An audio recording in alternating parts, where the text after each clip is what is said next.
My terrifying experience with a pedo. When I was 14 years old, I was attacked by a pedophile. It was around 6 p.m., and I was walking home from one of my friend's homes. All of a sudden I got this really bad vibe, and I turned around to see a man following me. I crossed to the other side of the street, being the paranoid kid I was, only two. At this point I was getting nervous, and I looked around the neighborhood for any convenience store, etc. Instead, I just found blocks of residential apartments and empty streets. I was freaking out now, as the man had gotten closer, and I began to spring. The man began to sprint after me, and was quickly gaining on me due to his size. I thought I was going to die. All I was thinking in my mind was oh shit. Oh shit, oh fuck. I'm going to be killed. I kept sprinting, but I knew he was going to catch up soon, so I slowed down. I began to slow my pace, and as he gained on me, I abruptly dropped down onto my knees, into an egg shape. The man flew over me and hit the pavement. I got up quickly, and kicked him in the nuts as hard as I could.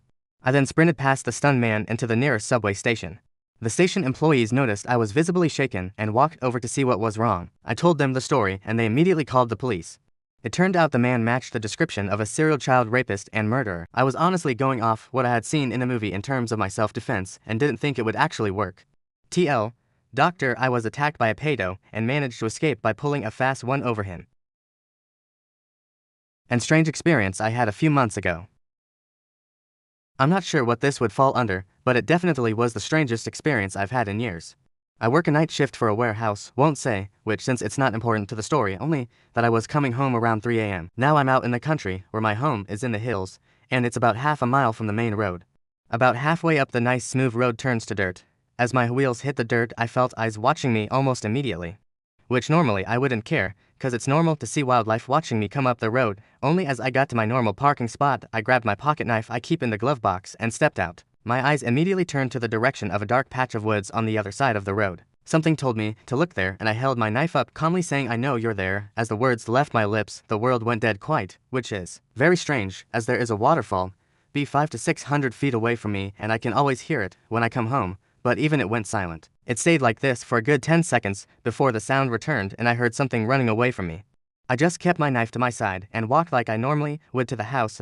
I felt like running would have been a bad idea. As I got in I saw the dogs that normally greeted me weren't anywhere in sight and they were in the living room both looking out the window in the same direction I felt the gaze something from. I didn't say anything to my fiancée. She was asleep and she doesn't have a belief in the paranormal as I do coming from my Mapuche heritage, South American Indian tribe. I grew up on stories from my dad and had heard the Native American stories of Wendigo, skinwalkers and other spirits creatures, that since that night I've never felt that same presence.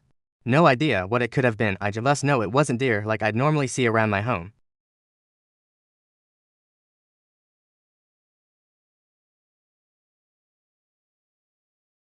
Red eyes. I would see a man with red eyes, or at least I thought it was a man, as all I could see were red eyes. Though my sister could see the lady, she said she never as spoke to her, she just stood there getting closer every night. While I on the other hand, would see a pair of bright red eyes staring at me from the closet. A disembodied masculine voice would whisper JJ come to the closet and play. Over and over. Sometimes my older sister and I would jump in each other's beds and hide under the blankets until morning. I'm 24 now. My wife and I recently had a baby. I've been having weird dreams recently. They would always start with me standing in my son's room, staring at the closet and the familiar set of red eyes would stare back at me. My most recent dream he actually spoke, his voice a lot deeper and booming than I remember. You didn't come play with me, but your son may be the one to play, he said before I woke up. But then, just then, he went silent for about 5 minutes. When he spoke again, he recounted seeing the same figure as a child.